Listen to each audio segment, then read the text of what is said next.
Hi, నమస్తే అండి అందరికీ. నేను శ్రీనివాసరావు.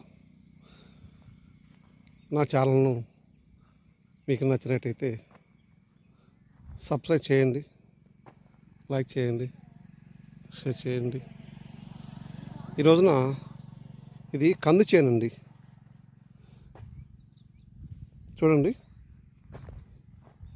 కంది కాయలు, కంది చెట్టు.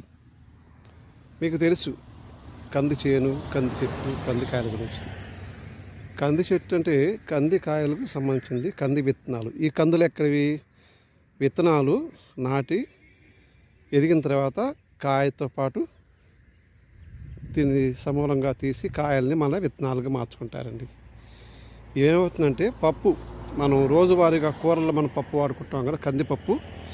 ఈ కందిపప్పు రావడానికి ఏ విధంగా చేతికి వస్తుంది, ఏ విధంగా మనం తినటానికంటే ఈ కంది చేలో వేసినటువంటి కంది మొక్కలు పెరిగి పూతలు, ఇది చూడండి, ఇది పూత.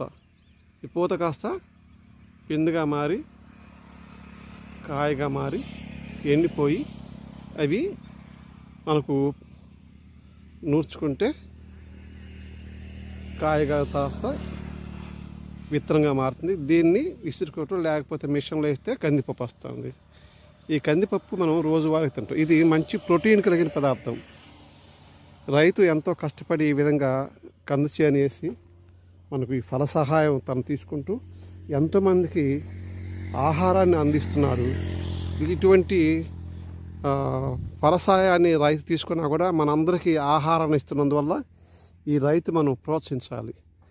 రైతును మనం ప్రోత్సహించినప్పుడు ఇలాంటి పంటలు ఎక్కువగా పండించే అవకాశాలు ఉంటాయి. అంటే మనం ఏం చేయాలి? రైతుకు జై అంటూ చెప్పడం కాకుండా ప్రభుత్వం కూడా ఈ పంటలకు సంబంధించినటువంటి ఫలసాయాన్ని ప్రోత్సహించాలంటే, రైతుని ప్రోత్సహించాలంటే రేటు పెంచాలండి. మిరపకాయలకు, పత్తికి రేటు పెంచమని అడుగుతున్నారు, తప్పులేదు. అలాగే ఈ కంది చేలో వచ్చే కందులు కూడా అపరాలు అంటాం, వీటికి కూడా రేటు పెంచినందువల్ల మనం రైతును ప్రోత్సహించినట్టు ఉంటుంది.